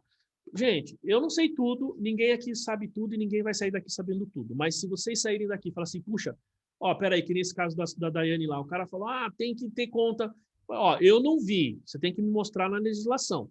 Porque às vezes, Daiane, tem um detalhe, às vezes não está na legislação, mas você tem a questão do entendimento pela essência. Entendeu? Então, na essência, né, você teria que aplicar. É o caso de provisão, né? Por exemplo, duplicata descontada. Vocês registram no redutora do ativo ou no passivo circulante? Como é que vocês registram aí? Passivo. Passivo, certeza? Certeza, Dani? Certeza. Quem mais aí? Quem classifica aí no ativo, redutora do ativo ou passivo? Não, eu não entendi a pergunta. É passivo, né? Professor, eu não tenho nenhum caso desse aí, mas quando eu lembro dos balancetes que eu lembro, era a redutora do ativo. Então, duplicata descontada, Solange, a gente classifica no redutora do ativo, como era antigamente, ou como muita gente está classificando hoje no passivo circulante? Essa foi a pergunta. Eu não me lembro. Isso eu não me lembro. Duplicatas descontadas é um empréstimo, não é? Então, mas a Daiane e a Lilian vão responder para a gente. Elas falaram que classificam no passivo. Por quê? Porque primeiro porque eu sei que mudou já. Eu já li sobre isso, etc e tal. Mas é porque eu já tenho que pagar, né? Se o banco... Então... Eu já descontei, eu já recebi aquele valor, né? Eu já devo, né? Aí eu não sei explicar, professor, mas eu sei que olha o que o Ricardo escreveu ali. Ele falou, era assim e agora é passivo. Ele fala que acha que é empréstimo. É isso a minha resposta. Era assim e agora é passivo. Então, porque é o seguinte, pessoal. Eu já comentei isso em treinamentos e a pessoa respondeu assim para mim, professor, onde está escrito isso? Porque a pessoa falou exatamente o que você comentou, daí. Ela viu no treinamento, levou para o escritório e comentou. Aí o chefe lá no escritório falou assim, pergunta para o seu professor onde está escrito. Aí quando ela veio me falar, eu falei, não está escrito. É entendimento, é essência. E nas normas, a gente tem que ver pela essência. Então, quando você olha a questão do duplicata descontada, você fez um empréstimo, olha só, antes a gente colocava como redutora do ativo, porque entendia-se que você estava pegando aquele ativo, entregando ele para o seu cliente, para o banco, tá certo? Este era o entendimento. Só que agora, no ativo, a gente tem a questão do conceito dos riscos e benefícios. Então, antes não tinha esse conceito de risco e benefício. Hoje tem, certo? O conceito mudou. Então, quando você pega aquela duplicata, veja, você pegou um empréstimo, tá? E você tem a sua duplicata. Você não transferiu os riscos e benefícios para o banco. Você deu elas como garantia. Enquanto elas estiverem sob o seu controle, ela é sua. Então, por isso que a gente registra no ativo, registra no passivo circulante e mantém as duplicatas lá. Por quê? Porque você ainda tem o risco e benefício. E outra, se chegar na data do empréstimo, o seu cliente não pagar a duplicata, quem paga o empréstimo é você ou seu cliente? Somos nós. Você. Exato. Então, eu não transferi risco e benefício. Então, pela essência, trata-se efetivamente de um passivo. Percebe? Agora, onde está escrito isso? Não está escrito. E isso é o que é o mais importante, a gente pensar em termos de normas. Tá? A gente tem que analisar a operação, né, professor? Isso, para você ver a essência, Marta. Você tem que entender bem a operação. Tá? Porque senão você faz uma classificação, essa classificação não é adequada, você faz um registro, você faz uma adição ou exclusão que não é adequada, e aí você está colocando o seu cliente em risco. E você também, né? Coloca o seu trabalho em risco aí. Muito bem. Ó, aqui a gente falou de ativo. Tá claro os dois ativos, pessoal? Aqui a gente vai falar de passivo. Ó, só uma coisa, pessoal, eu estou falando bem devagar aqui, assim, estou sendo bem, sem correr muito nesse finalzinho, para que a gente possa entender bem essa parte, tá? Muito bem. Ó, no passivo, então veja, ó, minha base contábil menos minha base fiscal me gera um valor positivo, tá? Bom, então esse valor positivo significa que a minha base contábil ela é maior do que a minha base fiscal. Ó, então, por exemplo, um adiantamento de clientes mantida no balanço patrimonial, considerada tributável de imediato para fins fiscais. Ou seja, você recebeu um valor do seu cliente, você entende que aquele valor ele é um adiantamento, tá? Você entende que é um adiantamento, mas o fisco entende que é receita. Por exemplo, esse é o caso mais comum. Então, você lançou como um adiantamento, você lançou lá no passivo, mas o fisco fala, não, esse valor aqui é receita. Então, você mantém ele lá no seu passivo, circulante ou não, tá? Só que fiscalmente você vai fazer o quê? Você vai tributar. Então, veja só, nós estamos tributando agora. Então, eu lancei esse valor, o que eu vou fazer com essa receita? Eu vou adicionar, certo? Eu vou adicionar a minha base. Por quê? Porque eu lancei como passivo, mas o fisco diz que eu tenho que tributar. Então, eu vou adicionar a minha base, tá? Só que aí, o que ele gera no futuro? Porque no futuro, eu tenho que pensar o seguinte, ele está no meu passivo. No futuro, eu vou tirar do passivo e vou transferir ele para a minha receita. Não é isso que eu vou fazer no futuro? Quando chegar no futuro, olha só o que acontece. Então, eu tenho uma diferença temporária dedutível. Por quê? Porque eu já tributei agora em 2020. Quando chegar em 2021, eu vou tirar do passivo e vou reconhecer como receita. Só que eu já tributei agora. Isso significa que lá na frente, eu tenho um ativo fiscal diferido. Tá claro esse exemplo, pessoal? Né? Então, vamos lá para o último aqui. Ó. Aí a gente tem o oposto. Né? Então, a receita registrada de imediato na DRE, que é tributável em anos subsequentes. Aqui o exemplo mais comum é quando você tem, por exemplo, no Simples, por exemplo, lógico que o Simples não surge necessariamente essa diferença, mas imagina que você está lançando as suas notas fiscais pela competência, mas você colocou o regime de tributação lá via caixa, tá? Isso tem muito, pessoal. Isso tem muito quando você trabalha com construção civil, quando você vende imóveis, por exemplo, quando você trabalha para o governo, quando você está no lucro presumido, se não me engano, dependendo do caso, você vai escolher o tipo de receita, se você vai ser tributado pela competência ou pelo caixa, né? Então, imagina, pela competência você lançou a nota, mas você vai ser tributado pelo caixa que vai acontecer depois. Então, você reconhece a receita, tá? E o que você faz lá no seu LALUR? Você exclui. Tudo bem, Rafael? Bom dia, pessoal. Você lançou como receita, mas você exclui da base. Se você excluiu agora, o que vai acontecer no futuro? Você vai ter que pagar imposto, certo?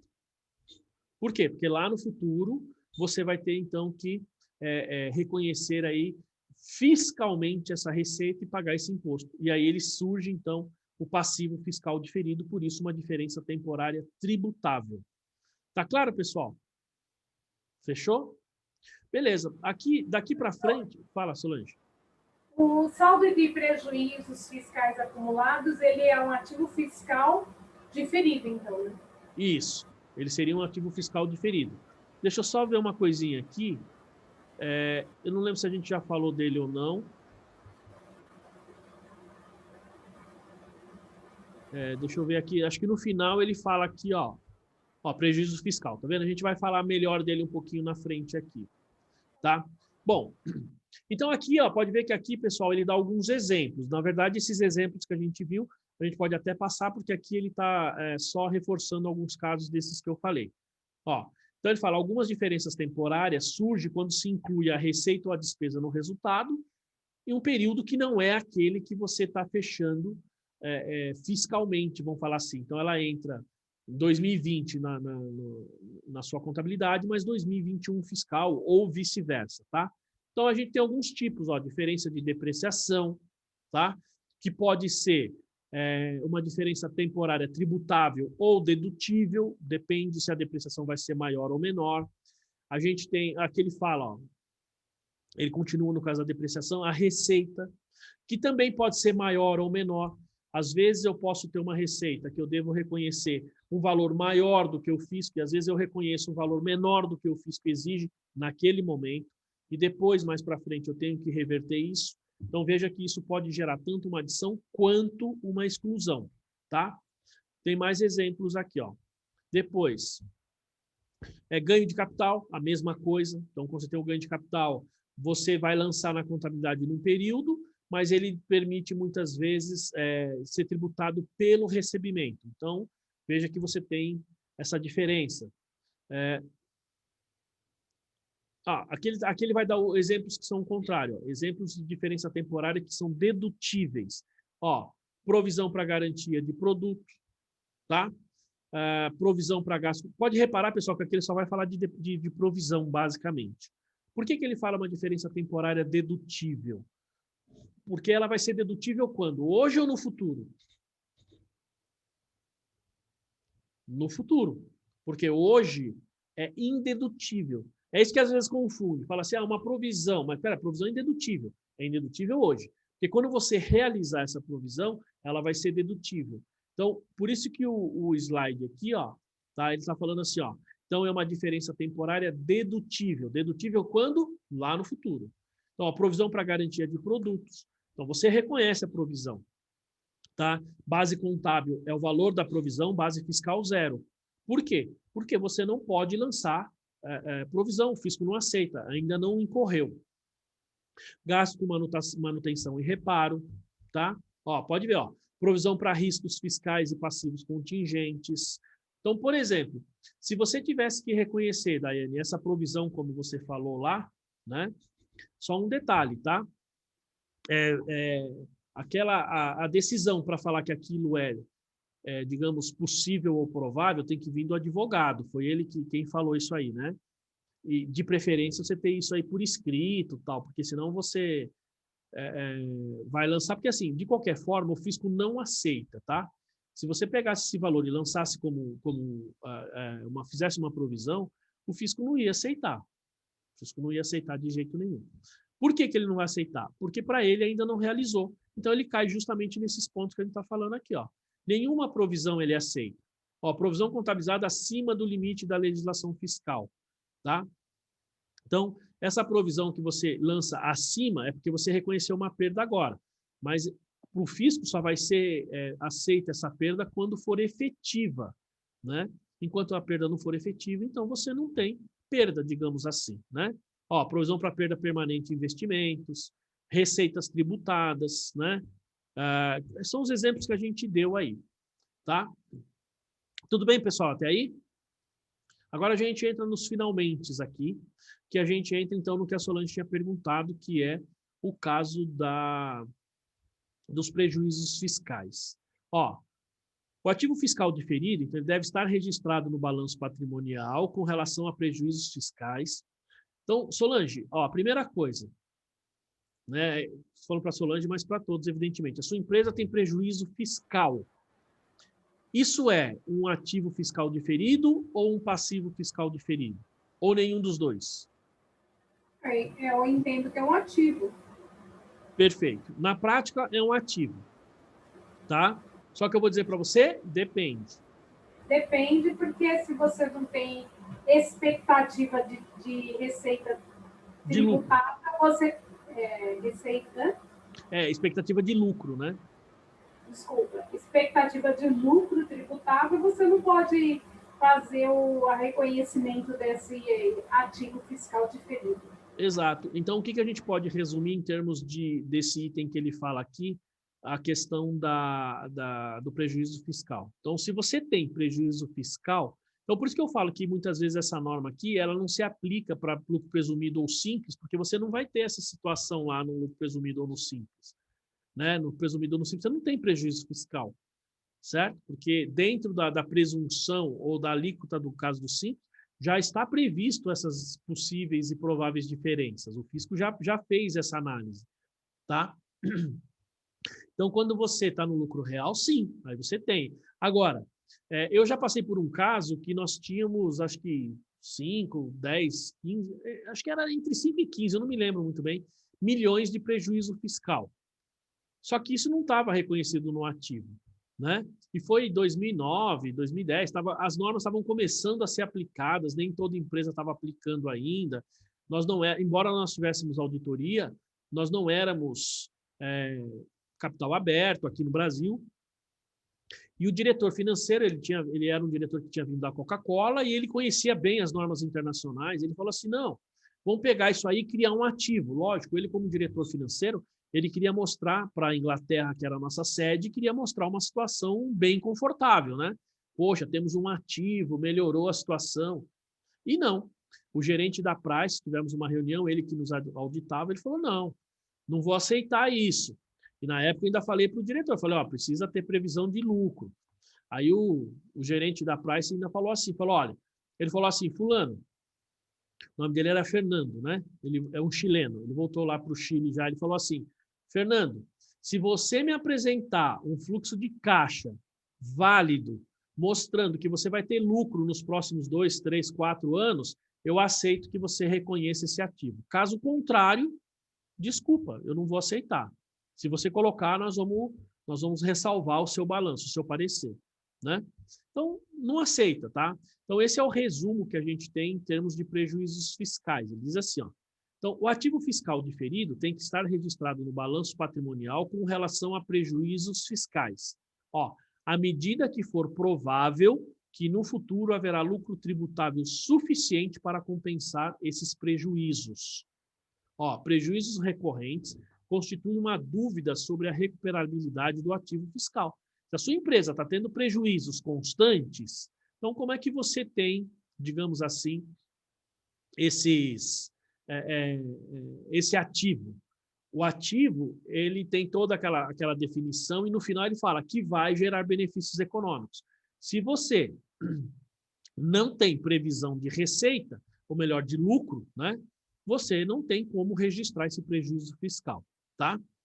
Ó, então, agora, para considerar essa possibilidade ou essa probabilidade de você fazer esse registro, nós teríamos o seguinte, ó, primeiro, verificar se existem diferenças temporárias tributáveis suficientes relativas à mesma autoridade fiscal, no nosso caso é a mesma autoridade fiscal, que é tudo Receita Federal, que resultem em valores tributáveis contra os quais esses prejuízos possam ser utilizados, antes que prescrevam. No Brasil, o prejuízo fiscal ele não prescreve, tá? Pessoal, então é importante a gente separar crédito tributário, né, de prejuízo fiscal. Né? Por quê? Porque o crédito tributário é quando você paga um imposto a mais, quando você tem uma retenção do imposto. Então, nesse caso, você tem um período de 5 anos para prescrever. O prejuízo fiscal não tem prescrição. Né? O prejuízo fiscal não tem prescrição. Então, enquanto você tiver prejuízo, você pode, os 30% ir abatendo lá a cada fechamento. Tá? Bom, aí a gente tem assim, ó, então, segundo, se é provável que terá lucros tributáveis suficientes para a compensação desses prejuízos, se os prejuízos fiscais resultam de causa identificada, que provavelmente não ocorrerá novamente, isso aqui é um item importante, porque às vezes você teve um prejuízo fiscal, o que pode acontecer, por exemplo, neste ano, 2020. Por quê? Nós temos aqui uma causa que é o caso da pandemia, não que não possa ocorrer no futuro, mas pode ter acontecido de ser algo, digamos, pontual para algumas empresas. Desculpa, pessoal. Ó, e se a oportunidade identificada de planejamento tributário, lógico, respeitando os princípios fundamentais de contabilidade, que possam gerar lucro tributável para a compensação dos prejuízos fiscais, né? Bom, e ele fala aqui, ó, se não for, aqui acho que é o último que ele tem, isso mesmo. Então, se não for provável que haverá lucro tributável para compensar os prejuízos fiscais, então o ativo fiscal diferido não deve ser reconhecido no balanço, ou deve ser baixado para resultado. Certo, pessoal? Então, agora, uma pergunta que eu faço, como é que a gente contabiliza aqui esses prejuízos fiscais? Vocês sabem, não? O prejuízo fiscal, contabilmente, não lança, ela é na parte B do LALUR só. Então, mas o que a norma está dizendo aqui, Solange, é assim. Vamos supor, você tem um prejuízo fiscal. É exatamente o que a norma diz. Você tem um prejuízo fiscal, tá? E aí, você, por exemplo, tem um crédito tributário disso daí, tá? Certo? É assim, como é que você transfere ele para o ativo? Você vai debitar ativo diferido, certo? O que você... Acredito o PL lá no resultado do... Resultado. Resultado? A provisão, né? Acredito o PL, professor? No prejuízo da empresa, então você vai diminuir o prejuízo e colocar no ativo? Sei lá. Não, você acredita no resultado, provisão de imposto de renda diferido do resultado. Então, vamos lá. Como é que eu entendo isso daí? Nós temos duas situações. Que situação é essa que você está falando, Solange? Vamos lá. Então, a sua empresa deu prejuízo, certo? Deu um prejuízo, sei lá, de 10 mil reais, tá? Então, nesse caso, o que vai acontecer? Você vai transferir, você vai fazer o cálculo aqui do seu imposto diferido. Você sabe, vamos partir do pressuposto que você não tem adição e exclusão, e os 10 mil reais é o valor que você vai abater no futuro. Então, você tem um prejuízo de 10 mil, aí você tem os tributos diferidos, seria uma receita de 10 mil, o seu lucro, o seu bottom line lá que a gente fala, a sua última linha vai ser zero. Você zera, certo? Porque você vai creditar tributos lá diferidos e debitar ativo, vai ser zero. É isso, Solange? Falei direitinho? Zero. Oi? Zero por quê? Ué, porque vamos supor, você tem um prejuízo de 10 mil. Vamos supor que os 10 mil, ele vai constituir o seu prejuízo fiscal. Supondo que você não tem adição, não tem exclusão, não tem nada disso. Então, você não vai se aproveitar desses 10 mil no futuro, supondo que você tenha lucro no futuro? Mas não é, a provisão não é aos 34%? 34 de 10, que é a provisão do diferido. Tá, tudo bem, tudo bem, você tem razão. Tem que ser, porque eu só posso creditar aquilo que eu posso utilizar no futuro, né? Então, como eu tenho meu imposto de 34, vai ser os 3.400, vamos falar assim, né? Eu acho que é por isso que as empresas querem lançar o diferido, porque aí o lucro líquido fica embutido aí o crédito fiscal do prejuízo fiscal, e aí pode ser mais favorável no resultado, aos olhos dos acionistas. Isso mesmo. Mas assim, você acha que faz sentido isso ou não? Se você, como você falou, acabou de falar, se comprovar que o fluxo de caixa futuro vai consumir isso, é claro que é vantajoso. Então, e patrimonialmente estaria correto, se a gente for pensar bem, né? Sim. Né? Então, essa é a primeira situação. Fala, Solange, desculpa. Não, eu estou concordando, é isso mesmo. Eu tenho que tomar cuidado que eu faço muito mansplaining aqui, né? Como fala? Mansplaining, né? Mansplaining, não é? Não tem? Sabe o que é mansplaining? Acho que é mansplaining que fala, né? Não sei o que é. É o homem ficar interrompendo a mulher o tempo todo, não deixar a mulher falar. Tem isso também. Se você não me deixar falar, eu vou interferir de qualquer forma. Eu vou vir falar mais alto. Não, mas você sabe que tem isso aí também, né? Por exemplo, principalmente no relacionamento, no trabalho, o chefe, o cara tá... Toda vez que a mulher vai falar, o homem vai lá e... É o Faustão, ó, como o Marcelo falou, o Faustão faz isso direto, né? Começa a falar... tem até um movimento aí contra o mansplaining, não sei o quê. Teve aquele caso da jornalista da CNN, na entrevista ela estava falando e o outro jornalista, foi até demitido o outro jornalista. O cara começava, ela falava e falava, não, você está errado, pode parar, e o cara... às vezes acontece isso aqui. Enfim. Não, tô brincando. O Faustão é assim, né, Marcelo? O Faustão faz isso direto. O Faustão, ele pergunta, ele mesmo responde e não deixa a pessoa falar, né? Bom, então, quando a gente tem esse caso, na verdade, a Solange tem razão. Situação 1, tá? Você teve um prejuízo de 10 mil. Quanto que eu vou poder me apropriar daquilo no futuro? Na verdade, não é nem 34, né, Solange? Estou falando errado, é 30, né? Eu falei errado. Não é 34. Tem que fazer a provisão do imposto de renda. O crédito fiscal é imposto de renda e contribuição social. Não é a parte, não é os 30% do limite do lucro tributável no futuro que você vai... Você está falando contabilmente, certo? Contabilmente, Não sei se eu estou entendendo o que você está falando, mas se eu tenho Se eu constituir um prejuízo fiscal, eu vou registrar lá na parte B da ECF, que não é LALUR. Não, isso é tranquilo. Contabilmente, qual é o indicativo de que eu tenho um prejuízo fiscal? Contabilmente. Digamos que não tem a visão do ELALUR, da parte B. Contabilmente, o crédito fiscal é uma provisão de IR e CSL diferido, que é 34% sobre 10%, que debita o ativo e credita uma conta de resultado de provisão de IR e CSL diferido. É assim que a gente faz lá na empresa. Você calcula, dá os 34%. É que eu tô pensando... Eu não estou falando isso que você está falando dos 30%... É a compensação do valor.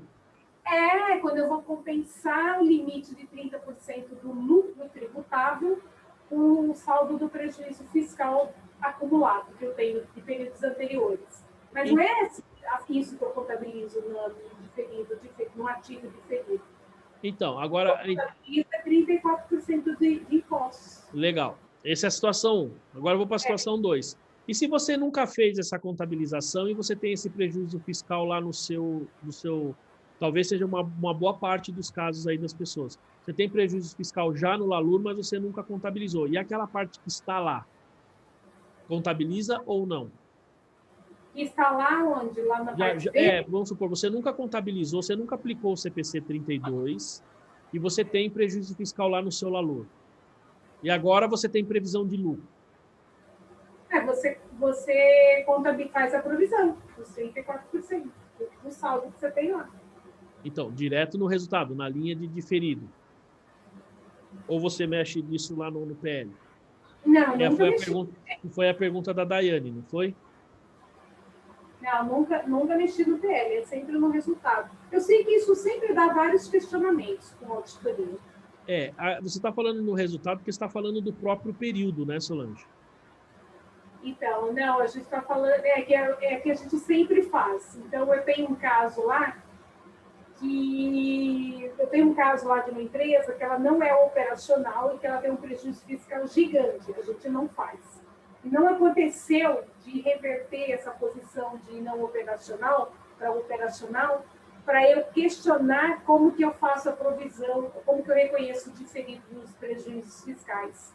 Então, eu entendi a sua pergunta, você está questionando se estaria correto a partir do momento que você decide que vai fazer a provisão e ir para o resultado. Eu realmente nunca tive esse caso. Eu também nunca vi, mas eu entendo que talvez esse caso, porque veja só, vamos lá, você nunca aplicou a norma. Vamos pegar, a Daiane tem uma empresa que tem prejuízo fiscal, ela está tendo essa aula pela primeira vez, ela falou, puxa, eu nunca soube que tinha que fazer isso. Pega ali a Marta, né? Ou mesmo caso, estou pegando quem tem aí os escritórios, né? Ou você pega, a Lilian, que está lá na empresa dela, fala, tem uma empresa aqui no nosso grupo que tem prejuízo fiscal e a gente nunca fez isso. Então lá, como é que eu vou fazer? Bom, quando está dando ali o resultado no período, você teve lá um prejuízo de 10 mil, você já calcula ali os 34 e já constitui esse ativo fiscal diferido ali na hora. E se é a primeira vez e você tem um monte de prejuízo fiscal já lá no seu LALUR, o que você vai fazer? Então, eu vou ser bem sincero, eu não vi nenhuma contabilização nesse sentido, tá? Até vou dar uma pesquisada essa semana, depois a gente fala. Não sei, a Solange também nunca viu, né? Não sei se nunca vi, mas aqui eu estou pensando que, digamos que em 2020 eu tenho um prejuízo fiscal monstruoso, a minha empresa é não operacional. Aí chega em dezembro de 2020, ela fecha um contrato que vai realizar em 2021, então existe comprovadamente um contrato fechado que me diz a expectativa de lucro vai acontecer em 2021 e esse prejuízo vai ser consumido. Então, eu entendo que eu faço hoje, em 31 de dezembro de 2020, a provisão, débito ativo e crédito, provisão na conta de resultado diferido. E aí, esse valor vai ficar lá, né? Na prática, você vai ter um lucro contábil, né? No final, vai ser um resultado positivo. Quando chega em 2020, quando você tiver efetivamente essa receita, vai dar lucro, e aí você vai reverter a provisão e fica elas por elas. Porque vai reverter a provisão que é diferida, aí você vai provisionar o corrente.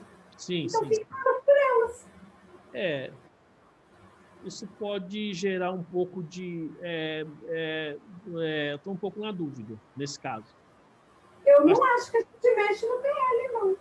Então, porque você tem o prejuízo acumulado que está lá Vai no ser PL. temporário. Vai Oi? ser temporário.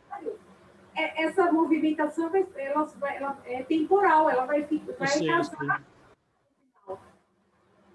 Mas eu entendi o seu ponto. Realmente, eu nunca tive essas coisas. Não, eu falo... Então, isso já é uma coisa que eu já pensei bastante e não vi nenhuma vez. Até vou pesquisar essa semana para a gente discutir um pouquinho mais na semana que vem, mesmo que a gente esteja no outro assunto.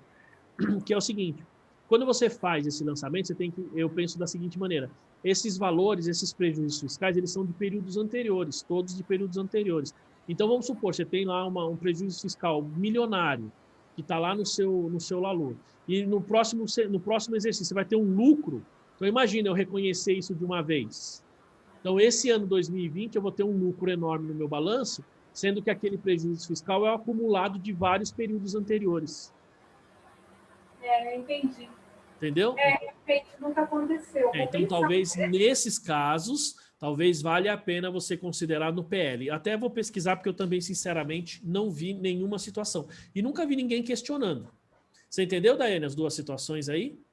Eu entendi. A segunda situação já aconteceu lá e eu lancei no PL. O professor não tinha provisão, era coisa muito antiga, inclusive de outros contadores, não tem controle nenhum. O lançamento foi para o PL. Então, essa primeira parte, de verdade, eu nem sabia. Até marquei aqui. Então, se eu for fazer a provisão, eu lanço contra resultado. Eu acredito do resultado diferido e faço a provisão no ativo, no caso dos... Vamos supor, a sua empresa, ela deu prejuízo. Sim. É um prejuízo de 10 mil reais. Aí você foi para o LALUR, você não tem adição e exclusão, sua base de cálculo é os 10 mil. Aí você aplica os 34% sobre os 10 mil. Vamos supor, né, que só 10 mil não dá os 34%, dá 25, né? Dá 25, dá 24. É o IR mais CS. Exato. Mas vamos supor que, então, colocar 100 mil, né? Vou colocar 100 mil para dar os 34. Você pega 100 mil, veja, você tem o tributo corrente, isso é muito importante, tá, pessoal? Você tem o tributo corrente e o tributo diferido. O corrente vai ser 0. Certo? O corrente é 0, porque você tem prejuízo. Você não tem adição e exclusão, você tem 0 de tributo corrente. Aí você vai calcular o diferido. Ou seja, daqueles 100 mil que você teve de prejuízo, 34% você vai poder utilizar no futuro. Na verdade, você vai utilizar os 100 mil, né? Na verdade, você vai utilizar os próprios 100 mil. Então, por isso que eu fico na dúvida, Solange, porque você vai usar 100 mil, você não vai usar só os 34. Lógico. Não, mas 34%. É os 100 mil que você usar, o seu livro. O seu saldo e prejuízo é 100 mil, mas o efeito... o efeito é os 34. Não, tá aí tudo bem.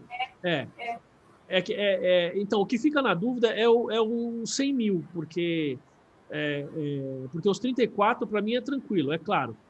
Veja, o que eu vou fazer? Viu, Daiane? Ó, o meu corrente é 0. O diferido tem que ser os 34%. E o que é os 34%? Vou pegar 100 mil, 34%, né? 9 mais 10 mais 15. Eu vou creditar, porque eu vou me aproveitar disso no futuro, certo? Então, eu vou criar ali o meu tributo diferido, ele vai ser, na verdade, uma receita. Então, nós estamos falando de quantos por cento? Nós estamos falando de 34, né? Então, 100 menos 34, nós estamos falando de 66. Então, o seu lucro líquido seria 66, o seu prejuízo líquido seria 66.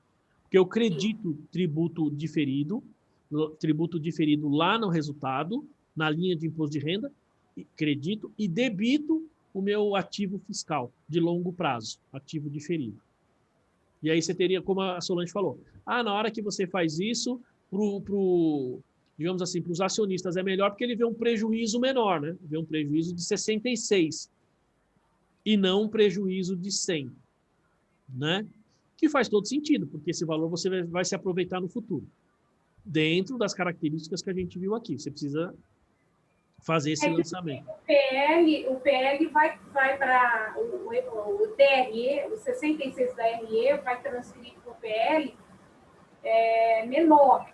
Não os 100 mil, mas os 66. Mas na prática é 100. Porque se você pegar o PL mais o crédito fiscal, somado é 100. Dá mesmo. Sim. Quem entende, né? Porque o acionista geralmente não entende, só o cara que está na administração. Mas ele vai enxergar 66, deu só isso de prejuízo, né? Mas na prática foi sim, porque é só pegar o crédito e somar, você não botou a mão, não botou no bolso. Só tem que tomar cuidado o valor que você lança no LALUR, né? Porque no LALUR, como prejuízo fiscal, você vai lançar 100 e não 66, né? Não, no LALUR você sempre vai usar os valores históricos. Isso, né? Porque é o fiscal. Fiscal. Né? Então, mas a pergunta que eu fiz no seguinte esses 66 que você tem a mais lá no LALUR, 34 você reconheceu como ativo. E 66 você pode se aproveitar no futuro, não pode? Não, no futuro você vai aproveitar 100 no LALUR. Não, então, 36 você já lançou como ativo. Lançou como ativo, mas digamos que no ano seguinte... Você possa utilizar os 66. Não, digamos que você tenha prejuízo. Tá, aí você tem que baixar. Aí você tinha 100 mil lá na parte B. Aí em 2020. Em 2021 você teve mais 100 mil. Né? De prejuízo. Aí você tem que fazer o quê? Atualizar a provisão do... Você continua com expectativa de lucro. Vamos dizer que você vai fazer mais 34. Então, você tem que fazer mais 34. Então, normalmente eu faço o quê? Eu reverto, eu não faço complemento. Eu sempre reverto e faço uma nova provisão. E a nova provisão vai ser sobre 200 mil. Nesse caso, Solange, eu não sei se seria bom fazer, reverter, porque você está fazendo aí pelo valor total, né? E fazendo pelo valor total, você está fazendo pelo valor total do prejuízo, você diz, né? É bom conversar, porque sempre dá dúvida quando vai fazer. Não, porque se você fizer pelo valor total, pensa bem, você está fazendo nesse ano por 200 mil, tá certo? De 100 mil do ano anterior, mais 100 mil agora, certo? Porque a visão vai ser sempre do acumulado. Não, mas se você está falando de exercícios diferentes, pelo princípio da competência, você teria que fazer 34 num exercício e 34 no outro. No ativo, você vai ter lá o 68. 34 no exercício e 34 do 8. Se você reverte e faz 68 de uma vez só, você está pegando provisão de um ano com outro ano. Na verdade, vai dar no mesmo, porque a conta que eu vou reverter, que eu vou fazer a nova provisão é a mesma, vai dar no mesmo, é só uma questão. Mais ou menos. Não. Na hora que você olha o seu prejuízo lá na sua DRE, não é exatamente o mesmo. Porque lá você vai ter digamos assim, uma receita lá de 68, 34 de 20, de 2020 e 34 de 2021, por exemplo. Quando deveria ser só... É a conta contábil, professor. Oi?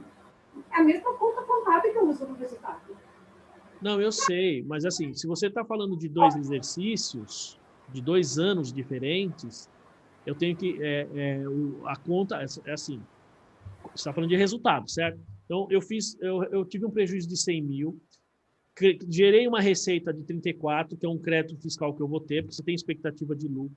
Creditei essa conta e debitei ativo fiscal diferido, certo? 34. Aí você zera essas contas de resultado, não zerou? Aí vou lá para 2021, acontece exatamente a mesma coisa. Tem um prejuízo de 100 mil. Se eu reverter, veja, quanto que eu tenho de prejuízo fiscal ali? Tenho 34 de novo. Se eu reverto e faço por 66, porque eu estou pegando pelo prejuízo, eu estou lançando no ano de 2021 um resultado de 2020. Eu entendo o que você está falando, contabilmente ele vai para a mesma conta. Só que, do ponto de vista do princípio da competência, você está lançando 2 exercícios em 2021. Professor, mas se eu tenho lá, em 2021, minha conta de resultado, minha provisão diferida no resultado é 0. Aí eu reverto 34. Então, a minha conta vai ficar devedora. Ah, entendi. Tudo bem, já entendi. Tá, o efeito vai ser o mesmo. Não, tá bom. Eu sei. Entendi. Porque... Tá, entendi. Você vai... eu não faria dessa forma. Nesse caso, eu entendo, porque o número vai ficar 34 mesmo. Porque eu acredito ativo, debito o resultado. Aí depois eu acredito o resultado, debito ativo. Não é isso? Né? No resultado vai continuar os 34 e você vai ficar com 66 lá. Eu não utilizaria essa técnica. Não estou dizendo que você está... Agora entendi o que você está fazendo e não está errado. Não, eu acho que facilita o controle fazendo período a período. Quando você depois vai consultar isso num controle à parte. Claro que no razão você consegue ver a reversão. Mas essa questão de reversão eu já tive problema em conciliação e análise, porque depois não consegui identificar a reversão. Mas é uma questão de processo. Problemas quando eu tive que buscar no passado o que foi feito, porque quando eu entrei na empresa não tinha histórico de nada, o pessoal nem colocava, digitalizava. Isso. Então, por isso que eu não gosto de você reverter e refazer. Eu prefiro os complementos, neste caso específico, tá? É como a Daiane falou, às vezes é uma coisa muito antiga que vem de um outro contador e você não sabe o que o cara fez, você não consegue identificar, né? Bom, mas enfim. Tudo bem, pessoal? Vamos tomar um cafezinho, então? Sim. Pessoal, assim, como é que está aí o entendimento aí? Essas discussões são importantes para a gente entender os processos. Não é realmente uma coisa simples e estou forçando vocês a falarem, estou instigando bastante a Solange, porque eu sei que ela tem essa situação lá. Eu não sei de todos aqui, basicamente, acho que é a única que tem, né, Solange? Eu também já vi alguns casos, mas outros eu não tenho, mas eu sei como é que funciona. Mas tem algumas dúvidas também, como eu disse, nós não somos dono da verdade. Então, esse caso que você, por exemplo, a Daiane fala assim, eu tenho um cliente que tem prejuízo fiscal, é enorme, como é que eu faço? Então, vai ser só os 34, ou vai ser o valor que eu posso apropriar? Qual eu vou tirar do PL? Então, a Daiane tirou do PL quando fez, né? Eu vou pesquisar isso aí para a gente ver essa situação, tá bom? Tudo bem, pessoal? Então, vamos tomar um cafezinho. Usem o mesmo link, tá bom? E daqui a pouquinho, então, a gente volta, tá? 20 minutos, não é isso? Isso. Beleza, 10h20 estamos de volta.